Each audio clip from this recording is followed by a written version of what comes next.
Pourquoi cette technologie est-elle considérée comme l'arme de surveillance la plus puissante de la CIA à ce jour? Elle est capable de détecter et de verrouiller le battement de cœur d'une seule personne, à plus de 60 km de distance. En avril 2026, ce concept est devenu réalité. Grâce à cette technologie classifiée, les forces américaines n'avaient même pas besoin d'un signal radio.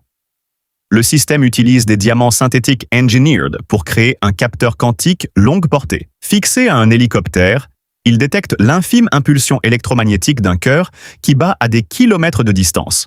Pourquoi recourir à cette technologie plutôt qu'aux outils habituels? Parce que les caméras infrarouges et les satellites sont totalement inutiles lorsque la cible est enfouie au cœur d'une montagne.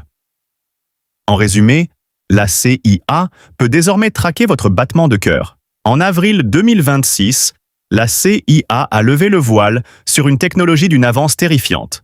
La mission: retrouver un officier système d'armes d'un F-15, connu uniquement sous le nom de Dude 44 Bravo.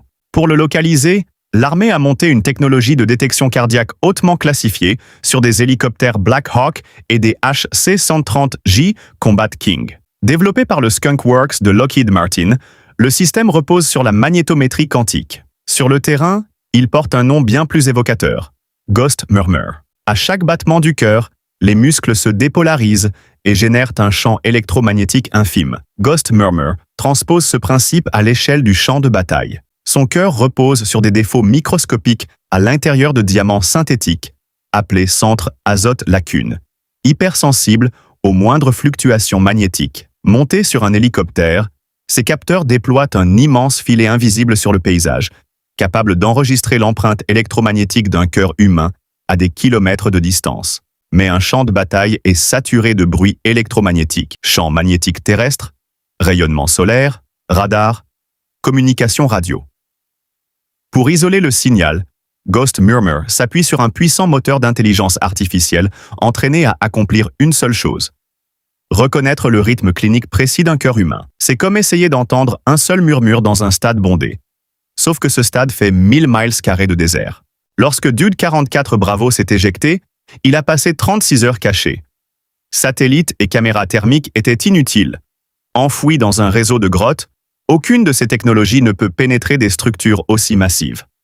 Le désert iranien du Sud offrait un environnement idéal, avec peu d'interférences et presque aucune autre signature biologique concurrente.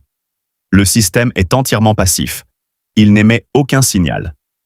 Tant que son cœur battait, l'aviateur était un signal sur un écran de la CIA. À la tombée de la nuit, les équipes de sauvetage ont combiné cette détection quantique à l'imagerie thermique, verrouillé sa position exacte et envoyé l'équipe de récupération. Blessé après l'éjection, l'officier avait marché plus de 3 km et escaladé une crête à 2000 mètres d'altitude. Il avait activé sa balise de détresse, mais ne pouvait pas rester en permanence sur les ondes. Trop de transmissions et les gardiens de la Révolution auraient pinpointé ses coordonnées exactes. Dans un scénario d'évasion en territoire hostile, une balise de secours n'est pas une bouée de sauvetage. C'est un phare pour l'ennemi. C'est précisément pour cela que Ghost Murmur est l'outil parfait.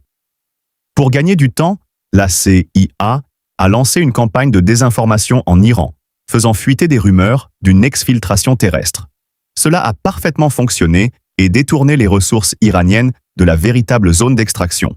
Les forces spéciales ont navigué sous le radar, atteint leur objectif et établi un périmètre défensif autour de l'officier blessé. Mais des forces des gardiens de la Révolution et des milices locales convergeaient rapidement. Un violent affrontement de plusieurs heures a éclaté en plein jour. Encerclés de toutes parts, les opérateurs ont verrouillé un périmètre à 360 degrés pendant que les aéronefs américains martelaient les positions iraniennes. La Dix Thunderbolt et les Black Hawk ont causé de lourdes pertes et offert aux équipes au sol ce dont elles avaient le plus besoin: le temps de s'extraire.